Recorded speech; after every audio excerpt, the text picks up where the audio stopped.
جب ان سے کہا جاتا ہے کہ کس نے پیدا کیا آسمان اور زمین کو، یہ فوراً کہیں گے اللہ نے۔ فَأَنَّىٰ يُؤْفَكُونَ، تو یہ ماننے کے بعد کدھر جا رہے ہیں؟ وہ کیا کہتے تھے کہ وہ بڑا اللہ تو ایک ہی ہے، لیکن چھوٹے آلہہ ہیں۔ یہود کے ایک گروہ میں پیدا ہوا جنہوں نے حضرت عزیر کو خدا کا بیٹا قرار دیا۔ قرآن نازل ہوا ہے محمد پر صلی اللہ علیہ وسلم تاکہ وہ خبردار کریں انہیں جنہوں نے یہ کہا ہے کہ اللہ نے کسی کو بیٹا بنایا۔ یہ جو ان کی دیویاں تھیں یہ مؤنث، لات، عزا، منات، ہمیشہ ٹاپ پر ایک خدا کو مانتے ہیں، باقی سارے خدا نیچے ہوتے ہیں، اوپر جا کر وہ توحید ہوگی ہمیشہ۔ کوئی مشرکانہ نظام ایسا نہیں ہے جو ٹاپ پر جا کر توحید نہ بن جائے۔ دیکھیے ہندو دیویاں دیوتا بے شمار، لیکن مہادیو وہ بھی کیا دو ہیں؟ مہادیو وہ تو ایک ہے۔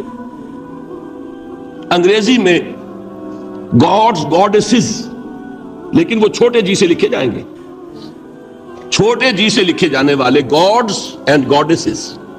رومن مائتھولوجی ہو، گریک مائتھولوجی ہو، ان دیویوں دیوتاؤں کے نام ہی آپ نہیں یاد کر سکتے، لیکن گاڈ بڑے جی سے وہ ایک ہے کہ نہیں؟ ٹاپ پر جو ہے وہ ایک ہے، اس کو وہ بھی مانتے ہیں کہ اومنی پوٹنٹ، اومنیشنٹ، اومنی پریزنٹ، علی کل شیء قدیر، بکل شیء علیم، ہر جگہ موجود، وہ تو ایک ہی ہے، وہ تو کیپٹل جی سے لکھا جائے گا۔ باقی اس کے نیچے فوج ہے دیویوں کی، دیوتاؤں کی، خداؤں کی اور خدانیوں کی، وہ گاڈز اینڈ گاڈیسز ہیں۔ عرب میں کیا تھا؟ میں نے پہلے آپ کو وہ دو مثالیں دے دی ہیں، تیسری اور ایران کی لے لیجئے۔ خیر کا خدا اور شر کا خدا اور،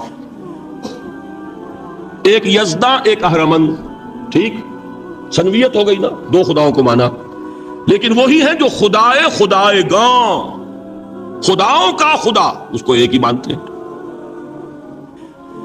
یہی معاملہ عرب میں تھا، اللہ وہ ایک ہی تھا ان کے ہاں۔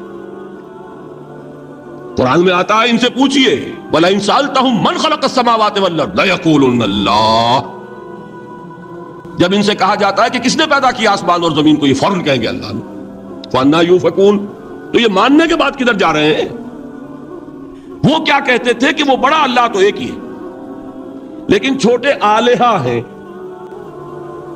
آلہہ اور اللہ میں وہی فرق ہے جو کیپٹل جی کا گاڈ اور چھوٹے جی سے گاڈز اینڈ گاڈیسز، وہی فرق ہے کہ جو مہادیو اور دیویوں اور دیوتاؤں میں ہے، وہی وہاں تھا اللہ وہ ایک اور سپریم، سب سے بالا تر، اس سے اوپر کوئی نہیں، تخلیق میں اس کا کوئی ساجی نہیں، لیکن اس نے کچھ آلہہ ہیں جنہیں کچھ اختیارات تقسیم کیے ہوئے، کچھ اس کے لاڈلی ہستیاں ہیں جو سفارش کر سکتی ہیں۔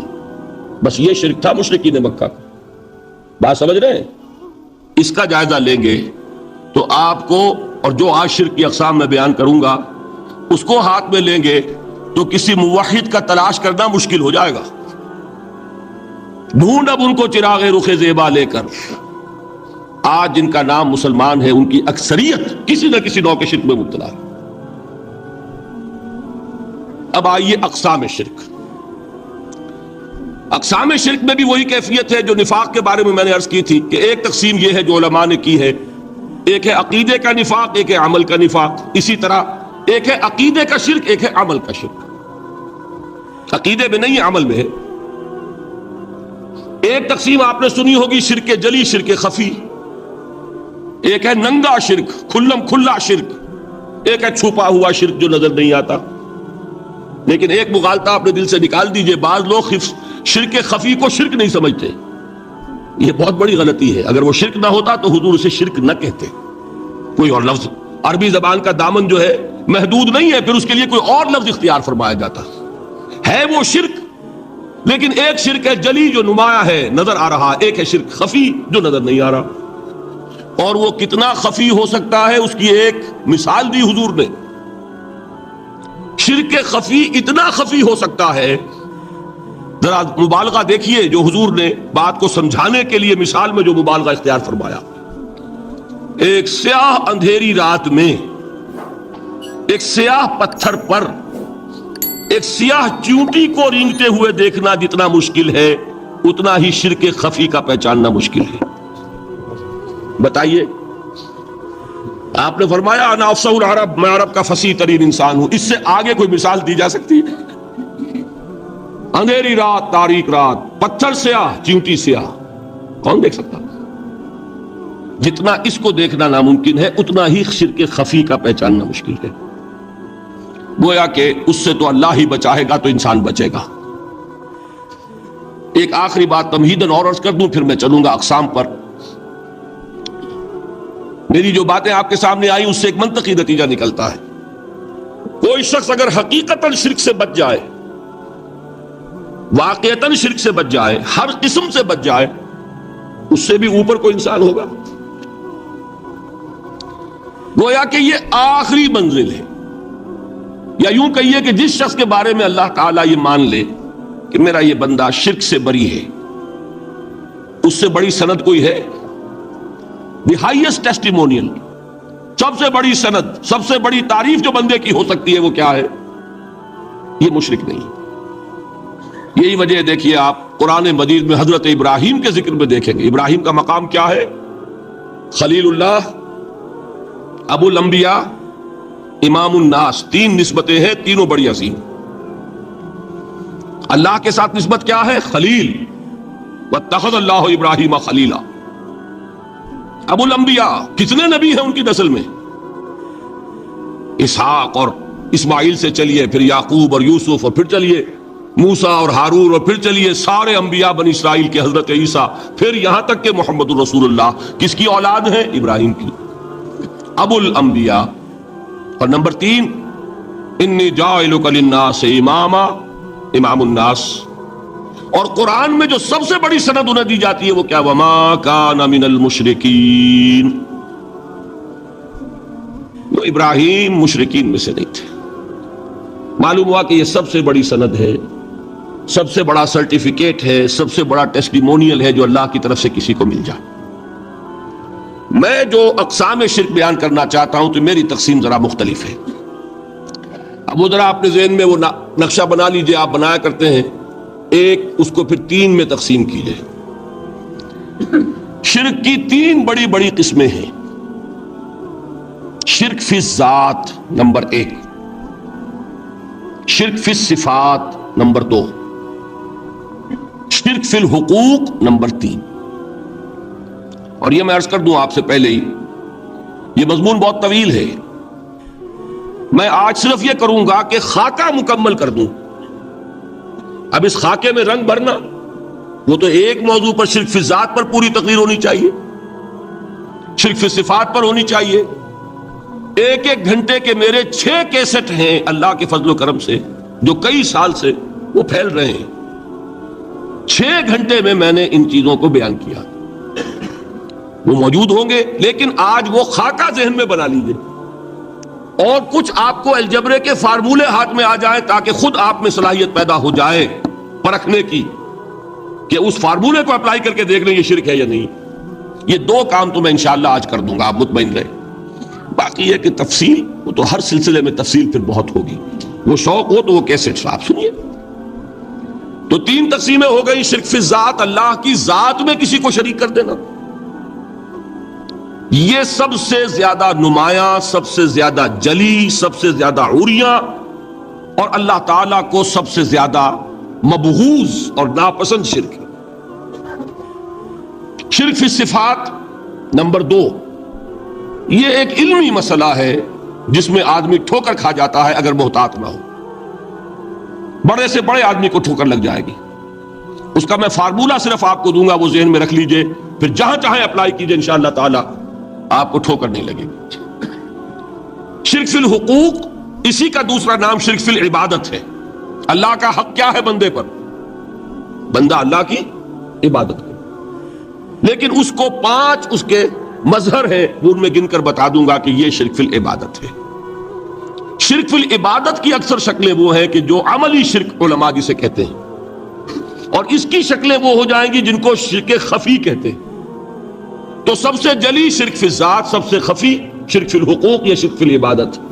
درمیان میں ایک علمی اعتبار سے مسئلہ ہے شرک فی صفات کا۔ اب آئیے سب سے پہلے شرک فی ذات، اس کی دو قسمیں، اب اس کو تقسیم کیجئے دو میں۔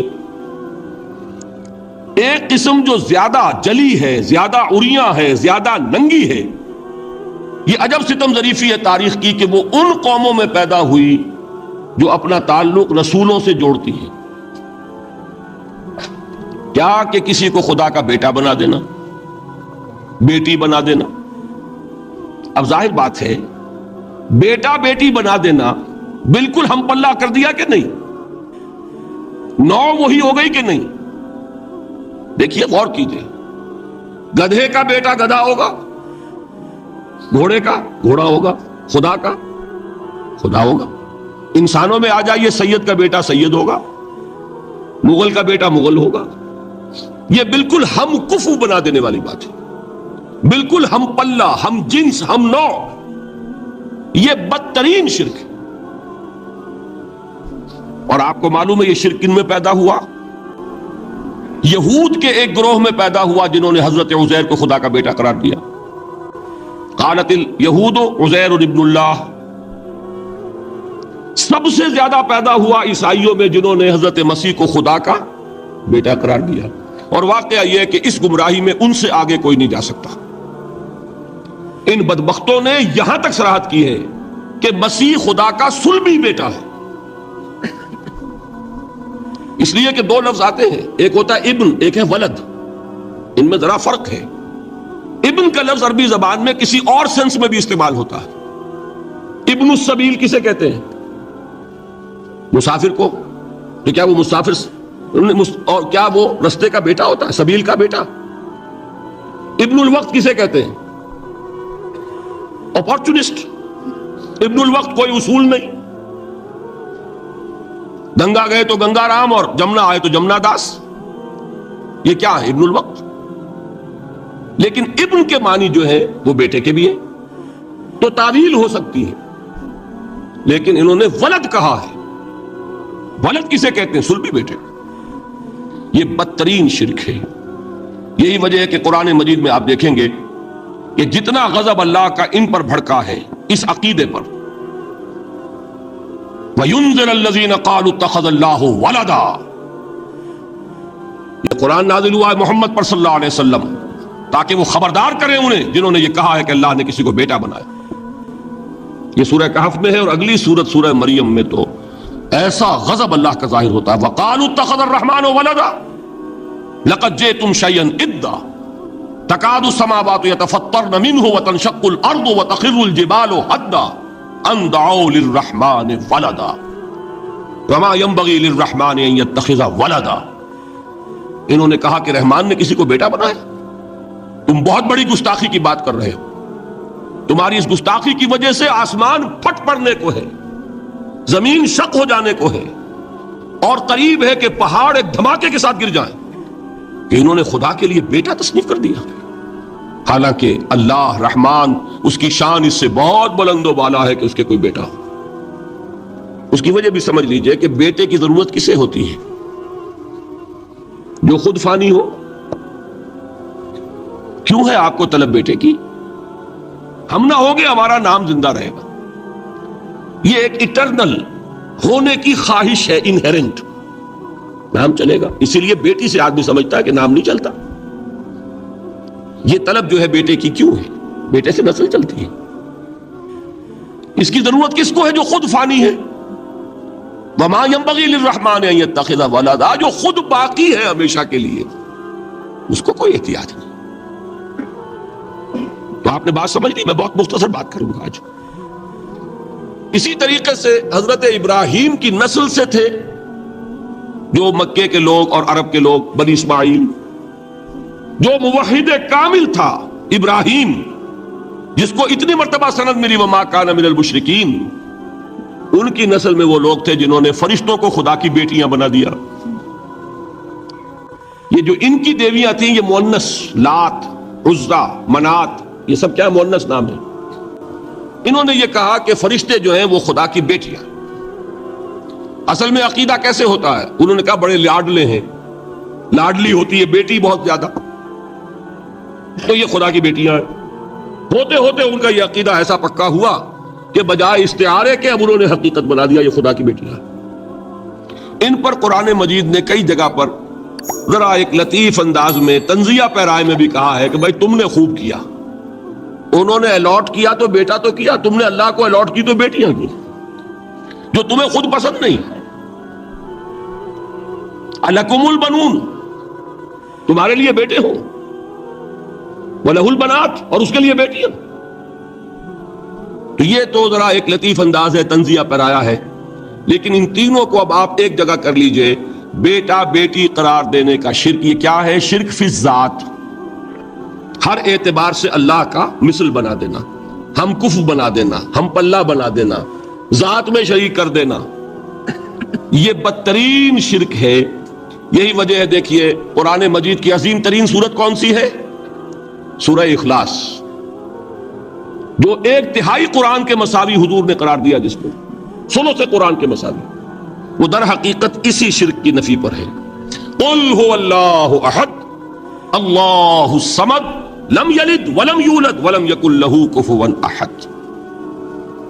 یہی آیا اس میں سورہ بنی اسرائیل کی آیت آخری میں نے سنائی تھی, وَقُلِ الْحَمْدُ لِلَّهِ الَّذِي لَمْ يَتَّخِذْ وَلَدًا.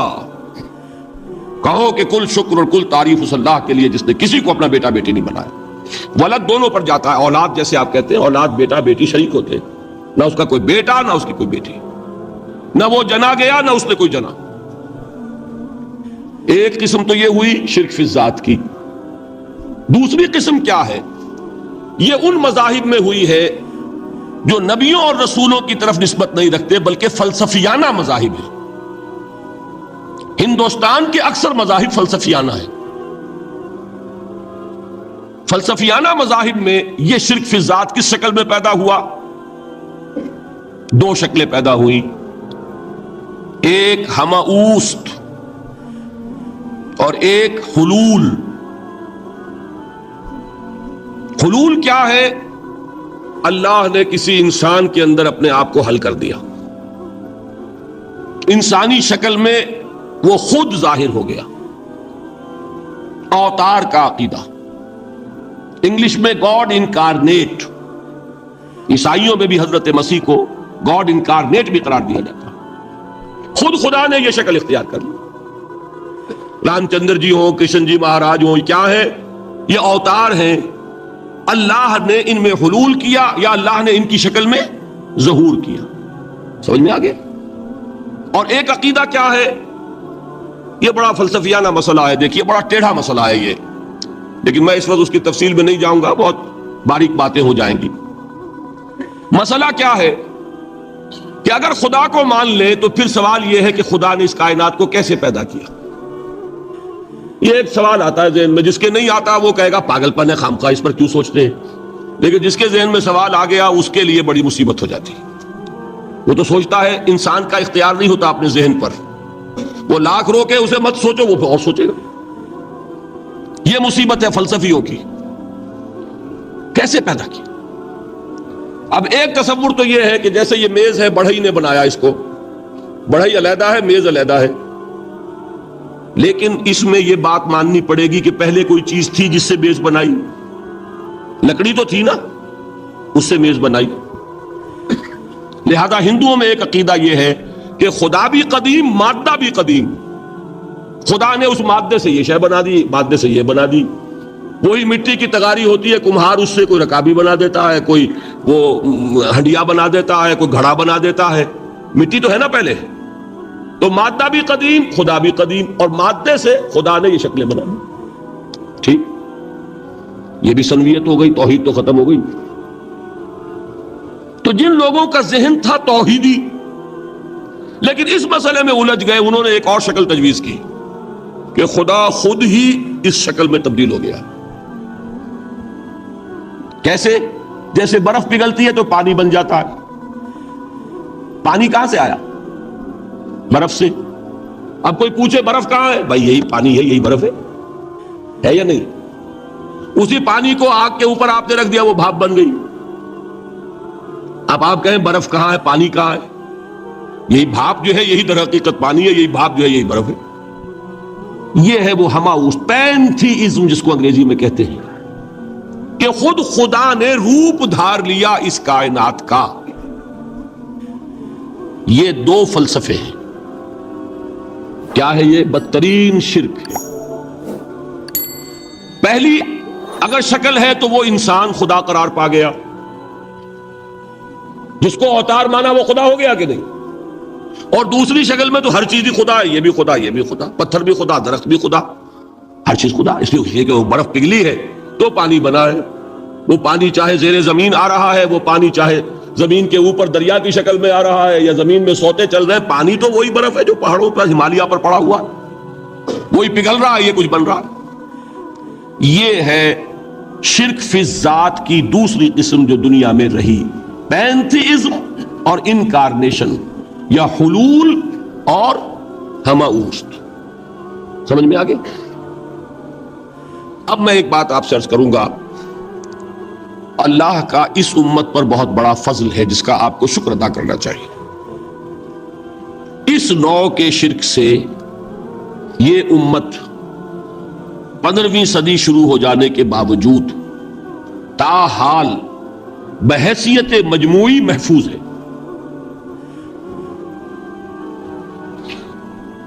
میں نے بحیثیت مجموعی کہا ہے، کوئی افراد یا عوام الناس یا جوہلاء یا شعراء یا نعت گو وہ مبالغہ آرائی میں کوئی بات کہہ دیتے ہوں تو وہ علیحدہ بات ہے، لیکن مسلمانوں میں کوئی مستند فرقہ اور اس کے جو مستند عقائد ہیں ان میں الحمدللہ آج تک ایسی کوئی چیز شامل نہیں۔ اس کا جب آپ تقابل کریں گے نا، آپ کا کیا خیال ہے عیسائیوں کو حضرت مسیح سے کتنی محبت تھی؟ اس کا تقابل کیجئے جو محبت مسلمانوں کو رہی حضور کے ساتھ۔ عیسائیوں کی محبت عشر عشیر نہیں بنے گی، اس محبت کے باوجود کہ ہمیں 10 گنا 100 گنا 1000 گنا زیادہ محبت ہے حضور کے ساتھ، لیکن دیکھیے کہ انہوں نے خدا کا بیٹا بنا دیا۔ یہاں کسی نے حضور کے بارے میں یہ بات آج تک کہی؟ یہ بہت بڑا کنٹراسٹ ہے نا۔ یہ در حقیقت عقیدت اور محبت کا غلو ہوتا ہے، تو عقیدت اور محبت کی کمی تو یہاں بھی نہیں، الحمدللہ ان سے زائد ہے، لیکن الحمدللہ ثم الحمدللہ ثم الحمدللہ خدا کا بیٹا تو کسی نے نہیں بنایا۔ اچھا میں ایک اور کنٹراسٹ آپ کو دکھاتا ہوں تاکہ آپ اللہ کا شکر کریں۔ حضرت علی کی کیا نسبت ہے حضور کے ساتھ؟ نبی اور امتی۔ حضرت علی کو خدا کہنے والے پیدا ہوئے کہ نہیں؟ بتائیے نا، کیا وجہ ہے کہ علی کو خدا کہنے والے پیدا ہوئے لیکن محمد کو خدا کہنے والا پیدا نہیں ہوا صلی اللہ علیہ وسلم ورضی اللہ تعالی عنہ؟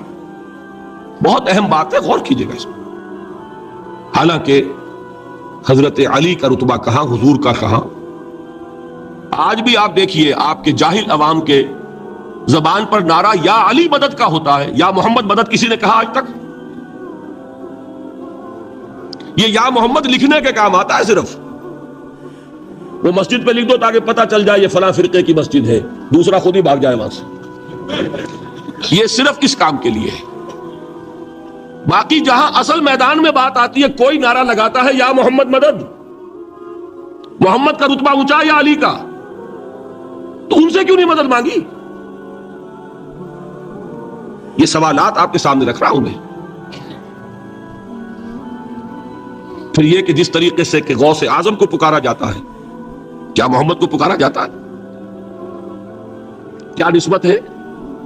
حضرت علی تو پھر بھی صحابی ہے، خلیفہ چہارم ہے، حضور کے چچا داد بھائی ہیں، داماد ہیں۔ غوث اعظم تو بہرحال وہ نسبت تو نہیں ہے۔ دیکھیے میں اس کا تعلق جوڑتا ہوں ختم نبوت سے۔ جس طرح اللہ نے خصوصی حفاظت فرمائی ہے قرآن کی، اسی طرح خصوصی حفاظت فرمائی ہے محمد رسول اللہ۔ یہ اسپیشل پروٹیکشن ہے، ورنہ نہیں ہو سکتی تھی۔ یہ خصوصی تحفظ ہے اللہ کا۔ یہاں بگاڑ پیدا ہو جائے تو صحیح کون کرے گا؟ حضرت مسیح کی اصل حقیقت تو حضور نے آگے بتا دی۔ ذالک عیسی ابن مریم قول الحق الذی فیہ یمترون ما کان للہ ان یتخذ ولدا سبحانہ. یہ حضور نے آ کر حضرت مسیح کی حقیقت بیان کر دی کہ نہیں؟ سورہ مریم کی یہ آیات سنی تھی نجاشی رحمت اللہ علیہ نے جب حضرت جعفر ابن ابی طالب کی زبان سے، تو کیا کہا تھا تنکا اٹھا کر، خدا کی قسم جو ان آیات میں مسیح کا مقام بیان ہوا ہے، مسیح اس سے تنکا بھر بھی زیادہ نہیں ہے. لیکن اگر محمد الرسول اللہ کو خدا کا بیٹا بنا دیا گیا ہوتا یا خدا بنا دیا گیا ہوتا تو کون آتا اس کی اصلاح کے لیے؟ جیسے قرآن مجید کا تحفظ ہے ایسے ہی محمد الرسول اللہ کا تحفظ ہے. وہ تحفظ ہوا کیسے ہے؟ جتنا قرآن مجید نے ایمفیسائز کیا حضور کی بشریت کو، قل انما انا بشر مثلکم، اے نبی ان کو بتاتے رہیے، بار بار بتائیے کہ مجھے کچھ اور نہ بنا لینا، میں بھی بشر ہوں، انسان ہوں. ہاں مجھ پر وحی ہوتی ہے، تم پر نہیں ہوتی، یہ فرق ہے. میں رسول ہوں، تم نہیں ہو. یہ بعد میں ذرا اور مسئلہ میں واضح کروں گا. ابھی صرف یہ نوٹ کیجئے کہ یہ تحفظ جو ہے، جیسے قرآن کو تحفظ دیا لیکن اس کے لیے ذرائع بھی ہے نا. یہ حفظ قرآن کا سلسلہ جو ہے یہ اس کا ذریعہ بنا. یہ رمضان میں تراویح جو ہے اس کا ذریعہ بنی.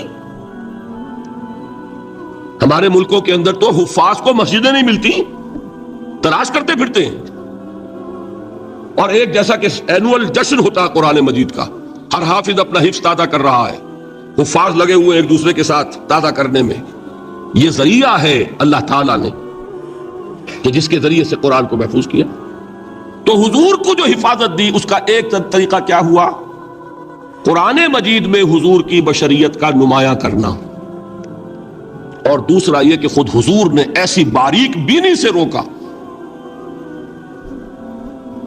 یہ بھی آپ کو پسند نہیں تھا کہ میں آؤں تو تم کھڑے ہو جاؤ. سنا کہ نہیں سنا آپ نے؟ صحابہ کو آپ روکتے تھے.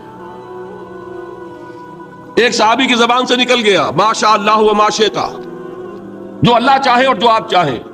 فوراً ٹوک دیا اجعلتنی للہ ندن، کیا تم نے مجھے خدا کا مد مقابل بنا دیا؟ مشیت صرف اس کی ہے.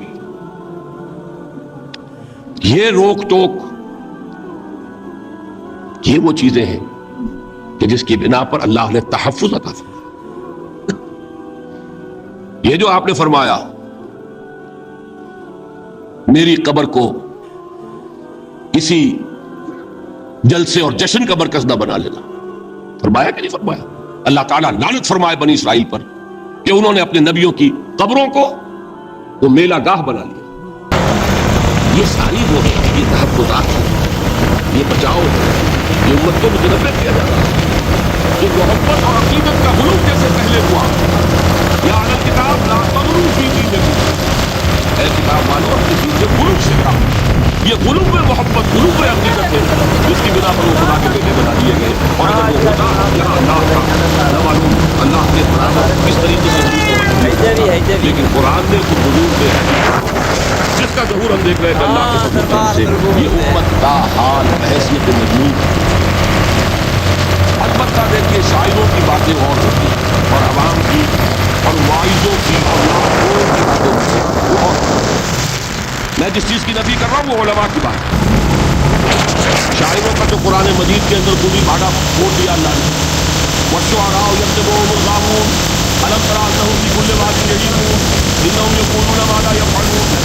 مبالغہ نہ کرے تو شعر میں رنگ ہی پیدا نہیں.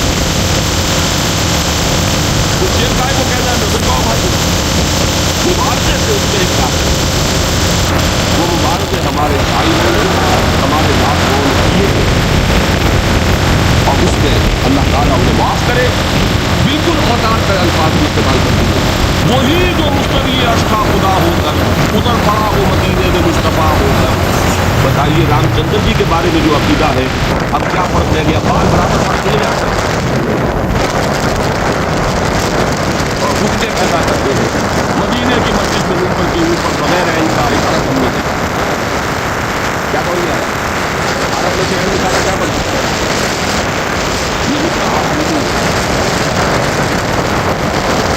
اسی طریقے سے ہماری شاعری خموش کا رنگ بھی پیدا ہو گیا. خود پوزا کرو خود گرے، خود رند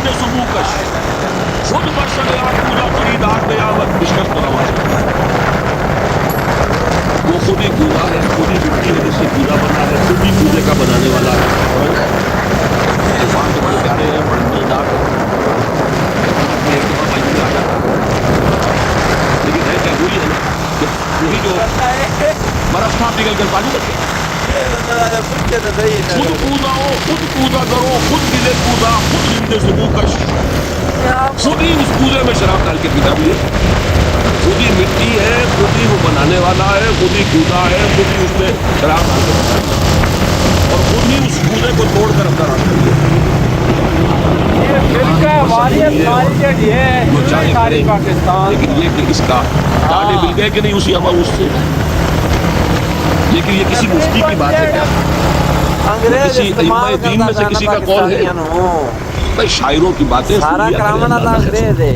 ٹھیک ہے، ان چیزوں کا بہت زیادہ سختی کے ساتھ نوٹس بھی لینے کا کوئی فائدہ نہیں. بات وہ ہونی چاہیے کہ جو علماء کے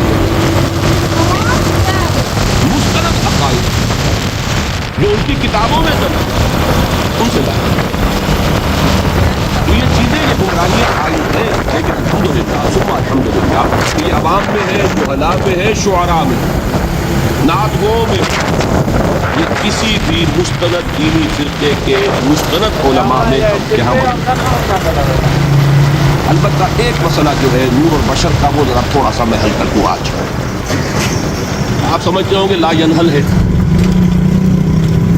میں نے جس طرح کہا تھا کہ امام بخاری کا قول بھی 100% درست اور امام ابو حنیفہ کا بھی 100% درست ثابت کیا کہ نہیں، اسی طرح میں کہتا ہوں جو حضور کو بشر کہتے ہیں وہ بھی 100% درست، جو حضور کو نور کہتے ہیں وہ بھی 100% درست. مطلب کیا ہے؟ دیکھیے ہر انسان کے وجود کے دو حصے ہیں، میں نے پہلے دن شاید بیان کیا تھا. ایک ذاتی وجود، اور اینیمل بینگ جو حیوان ہے ہمارا، ایک وہ روح ربانی جو اس میں پھونکی گئی.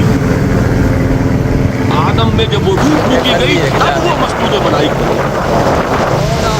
فَإِذَا سَمَّيْتُهُ وَنَفَخْتُ فِيهِ مِن رُوحِي فَقَعُوا لَهُ سَاجِدِينَ. دو جگہ ہے میں ایک شوشے کے فرق کے بغیر، سورہ حجر اور سورہ صاد.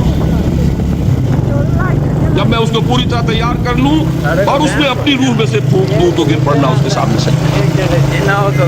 ہمارا جو خاکی وجود ہے وہ ظلمانی ہے، اور جو ہمارا روحانی وجود ہے وہ نورانی ہے. اس کی نسبت کس سے ہے؟ اللہ سے. لیکن ہم نے اپنے اس نورانی وجود کو اپنے خاکی ظلمانی وجود میں دفن کیا ہوا، اور محمد الرسول اللہ صلی اللہ علیہ وسلم کا وہ نورانی وجود آپ کے اس خاکی وجود پر اس درجے غالب تھا کہ وہ خاکی وجود معدوم کے درجے میں ہے، لیکن وہ حضور صلی اللہ علیہ وسلم پر اثر انداز نہیں ہو سکتا. وہی خاکی وجود ہے جس کے اندر سے لفظ غلبہ کر سکتا صلی اللہ علیہ وسلم. حضور کی شخصیت کی نورانیت نے کی شخصیت کے خاکی وجود کا احاطہ کیا، ہماری شخصیت کی ظلمانیت نے ہماری نورانیت کو دور کیا، چپٹ کیا، چھپایا. آپ کہہ لیں نور صحیح ہے، ان کی نورانیت غالب. یہی بات ہے جو حضور نے اس طرح سمجھائی. دیکھو ہر انسان کے ساتھ ایک شیطان ہوتا ہے. کسی صحابی نے بڑی ضرورت سے کام لیا، پوچھ لیا حضور کہ آپ کے ساتھ بھی ہے؟ ہر انسان کے ساتھ جو کہا نا تو انسان تو ہے آپ، کیونکہ آپ کے ساتھ بھی ہے. آپ نے فرمایا ہے لیکن میں نے اسے مسلمان کر رکھا ہے. نبی نہیں ہے، وہ میرے تابع ہے، میرا مطیع ہے، مجھے نظر نہیں پہنچا سکتا ہے تو صحیح، لیکن نہ ہونے کے درجے میں آ گیا کہ یہ ہے مسئلہ. اور میں یہاں پہ کوٹ کرنا چاہتا ہوں ایک بہت بڑے بریلوی مکتب فکر کے عالم دین صاحب زادہ میرے دل سے کم اتر گیا، فیض الحسن، اللہ تعالیٰ ان کی سلاؤں کی درگزر فرمائے. انہوں نے ایک اس تقریر کی جو میں نے سنی اور تقریر کہاں کی صاحبان وہاں کا ایک بہت مشہور قوم ہے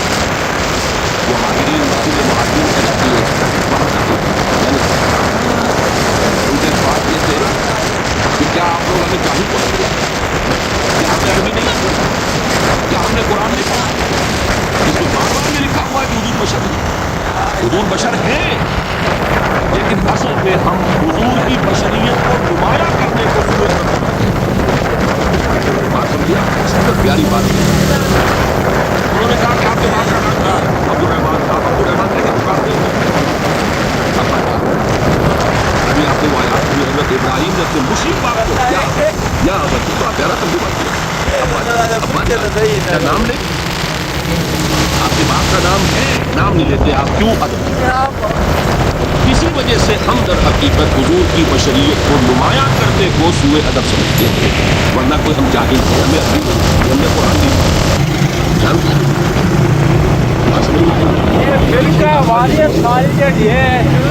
بشرطے کی نیت حل کرنے کی آخر آمنہ کے بیٹے عبداللہ کے بیٹے عبدالمطلب کے پوتے انگریز استعمال کرتا ہے لڑکپن آپ پر گزرا ہے نوجوانی آپ پر آئی ہے جوانی آپ پر آئی ہے شادی آپ نے کی ہے اولاد آپ کی ہے کون بے وقوف احمق ہوگا کہ جو آپ کی بشریت کا انکار کرے ساری فرقہ واریت پاکستان ہے لیکن یہ کہ جس طریقے سے اس کو بیان کیا جاتا وہ ایک مسئلہ بن گیا اختلاف وہ رد و قضا اور کھینچ تان اور اس میں بھی سمجھ لیجیے مثلوں ان پر جو ایمفیسس بات بتا دیتے ہیں اپنے توحیدی جو ان کے اندر ایک مزاج ہے اللہ تعالیٰ ان کے مزاج کو اور پختہ کرے لیکن اس میں بھی مبالغہ کیا جاتا ہے ایک حدیث مجھ سے سنیے جس میں حضور نے مثل کا انکار کیا مثلکم کا مطلب اگر کسی نے سمجھا کہ بالکل ہم جیسے ہیں تو بہت بڑی مغالطہ حضور صوم وصال سے منع فرماتے تھے خود رکھتے تھے صوم وصال کیا ہے آج روزہ رکھا شام کو افطار نہیں کیا وہی روزہ رات بھر چل رہا ہے اگلے دن بھی چل رہا ہے شام تک تو جا کے پھر کھولا تو 2 دن کا صوم وصال اگلے دن بھی نہیں کھولا چلا تو 72 گھنٹے کا صوم وصال ہو گیا یہ کیا ہے صوم وصال خود رکھتے تھے اور صحابہ کو روکا صحابہ میں سے کسی نے ہمت کر لی حضور آپ خود رکھتے ہیں ہمیں روکتے ہیں فرماتے ہیں ایکم مثلی تم میں سے کون مجھ جیسا ابھی تو عند ربی میں تو اپنے رب کے پاس رات گزارتا ہوں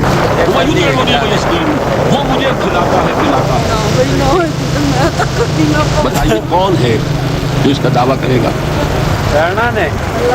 خصائص سے حضور خود فرماتے ہیں تم صرف سامنے سے دیکھتے ہو میں پیچھے سے بھی دیکھتا ہوں کہاں ہوا وہ مثلیت اگر آپ نے بالکل اپنے جیسا سمجھ لیا تو بڑے مخالف نبی کا مقام ہے نبی کا رتبہ ہے نبی کے خصائص ہیں آپ سو گئے تو آپ کی نیند آپ کی وضو ٹوٹ گئی اور نبی سو گیا تو کہاں گئی مثلیت مثل اس معنی میں تو کوئی شک ہے نسل آدم سے ہے اس میں کوئی شک نہیں اس معنی میں مثل ٹھیک ہے قل انما انا بشر مثلکم لیکن ہر اعتبار سے تو سب سے بڑا فرق یہی ہے کہ وہی آ رہی ہے معراج پہ تشریف لے گئے ہیں اس دنیا میں بیٹھے ہوئے بھی جنت کا مشاہدہ فرما لیتے ہیں کرا دیا جاتا ہے دوزخ کا مشاہدہ کرایا جاتا ہے فرشتے کو دیکھ رہے ہیں یہ چیزیں ہیں اور پھر خصائص جیسا کہ میں نے عرض کیا کہ آپ پیچھے سے بھی دیکھتے ہیں آپ کا معاملہ یہ ہے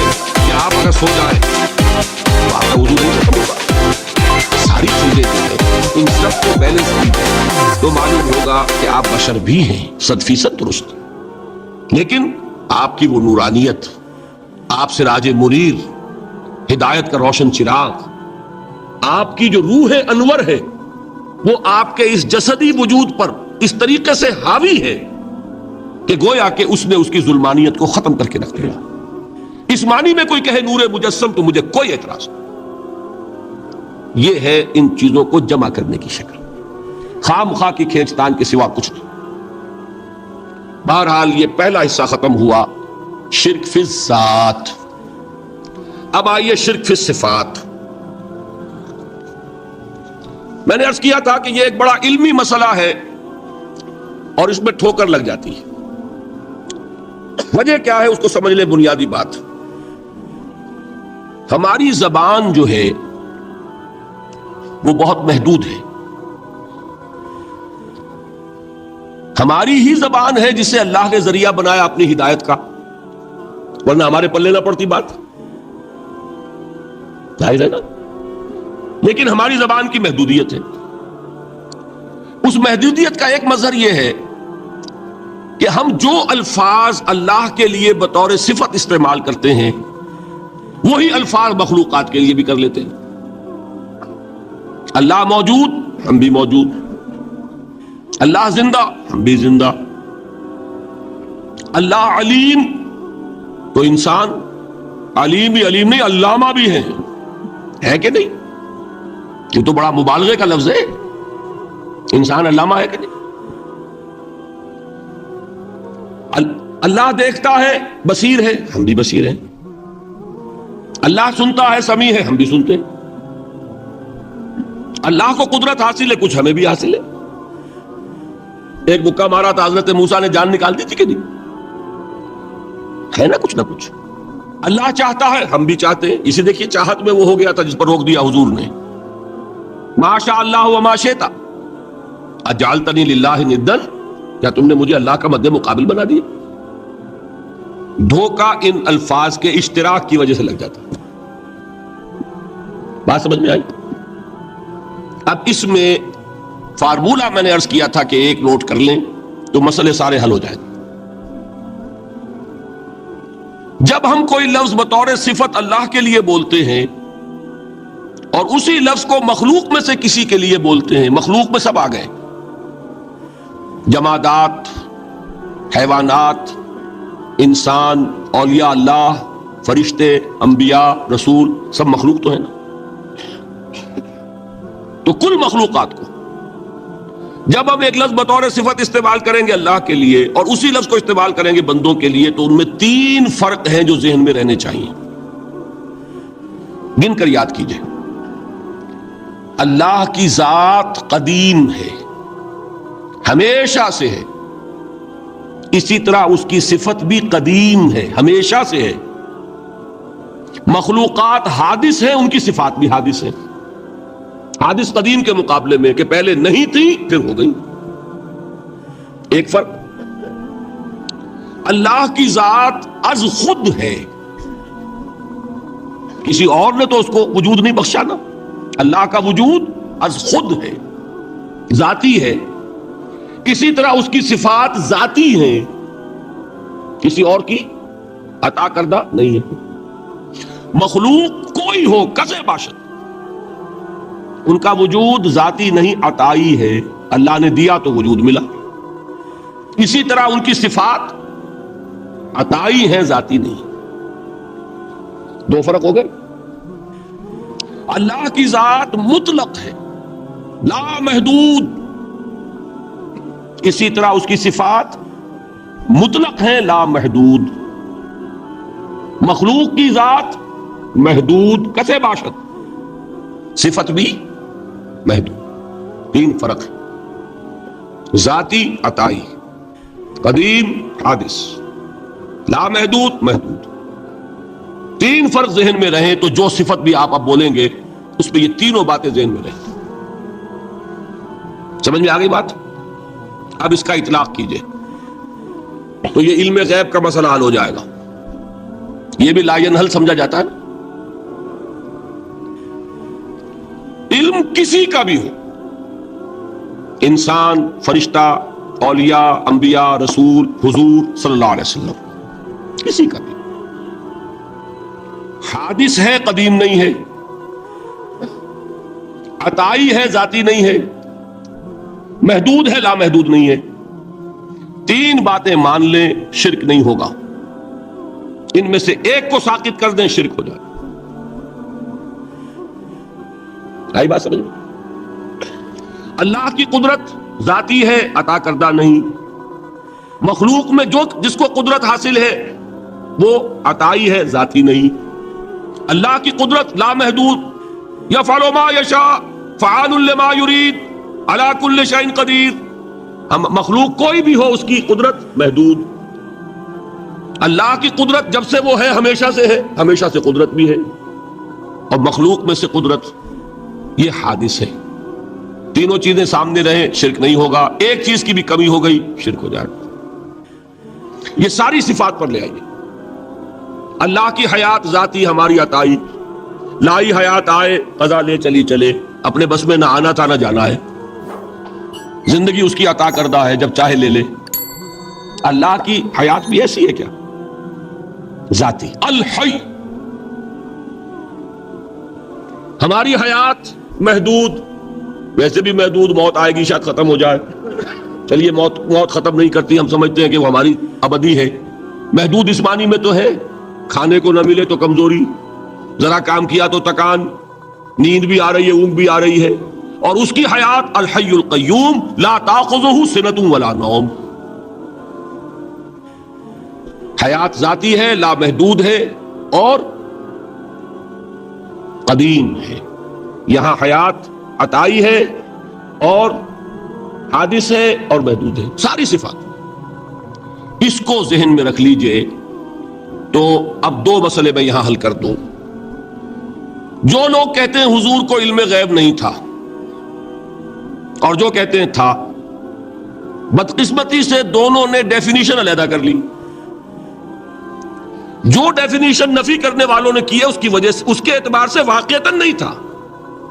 انہوں نے ڈیفینیشن یہ کی ہے، تعریف یہ کی ہے، وہ علم جو خود حاصل ہو جائے، اللہ کا عطا کردہ علم جو ہے وہ کہتے ہیں وہ غیب نہیں ہے۔ تو وہ بھی مانتے ہیں کہ ہر علم جو حضور کو حاصل ہے وہ اللہ کا عطا کردہ۔ میں سائی والی میں یہ سارے مرحلے میں نے طے کیے نا اپنے زمانہ طالب علمی میں۔ مولانا منظور احمد شاہ صاحب ہیں سائی وال میں ایک، میں ان کے پاس حاضر ہوا، میں نے کہا جی یہ مسئلہ کیا ہے علم غیب کا، مجھے ذرا سمجھائیں۔ انہوں نے ایک کتاب اپنی نکالی کہ دیکھیے صاحب، ہم حضور کے علم کے بارے میں یہ باتیں مانتے ہیں، حضور کا علم حادث ہے، قدیم نہیں ہے، حضور کا علم محدود ہے، لامحدود نہیں ہے، حضور کا علم عطا کردہ ہے، ذاتی نہیں۔ میں نے کہا یہ تین باتیں اگر آپ مان لیں تو میرا تو جھگڑا کوئی نہیں آپ سے۔ ہوتا کیا ہے جب آئیں گے وعظ میں، خطابت میں، تو عالم ما کان وما یکون، اب الفاظ وہ استعمال کر جائیں گے۔ ایک واعظ ہے، عام مقرر ہے، واہ واہ ہوتی ہی نہیں، نعرے لگتے ہی نہیں، محفل میں گرمی آتی نہیں جب تک کہ ایسے مبالغے نہ کریں۔ لیکن وہ چیز لکھی ہوئی ان کے ہاں ہے کہ حضور کا علم حادث ہے، قدیم نہیں ہے، حضور کا علم محدود ہے، لامحدود نہیں ہے، حضور کا علم عطائی ہے، ذاتی نہیں ہے۔ ان تینوں چیزوں کے بعد کوئی بڑے سے بڑا وہابی اور بڑے سے بڑا اہل حدیث بھی انکار نہیں کرتا۔ باقی یہ بات جان لیجئے کہ غیب اور حضور یا شہادہ یہ در حقیقت عام انسانوں کے اعتبار سے الفاظ استعمال ہوئے۔ جب قرآن میں کہا جاتا ہے عالم الغیب والشہادہ، اللہ غیب اور جو ظاہر ہے یا موجود ہے سب کا جاننے والا ہے، تو مجھے بتائیے اللہ کے لیے کوئی غیب ہے؟ اللہ کے لیے کوئی شے غیب ہے؟ تو کیوں کہا جا رہا ہے عالم الغیب والشہادہ؟ وہ ہمارے اعتبار سے کہا جا رہا ہے، جو تمہارے لیے غیب ہے اللہ اس کو بھی جانتا ہے، اور جو تمہارے سامنے اللہ اسے بھی جانتا ہے۔ اللہ کے لیے تو کل شہادہ ہے، کسی شے کا لا یعزب عنہ مثقال ذرۃ فی السماوات والارض، آسمانوں اور زمین کا ایک ذرہ بھی اس سے غائب نہیں ہوتا۔ غیب کا وجود کیا اللہ کے لیے؟ تو یہ الفاظ مستعمل ہے ریلیٹو ہمارے اعتبار سے، اور ہمارے اعتبار سے جو شے غیب ہے اس میں سے ایک حصہ اللہ دیتا ہے نبی کو، تبھی تو نبی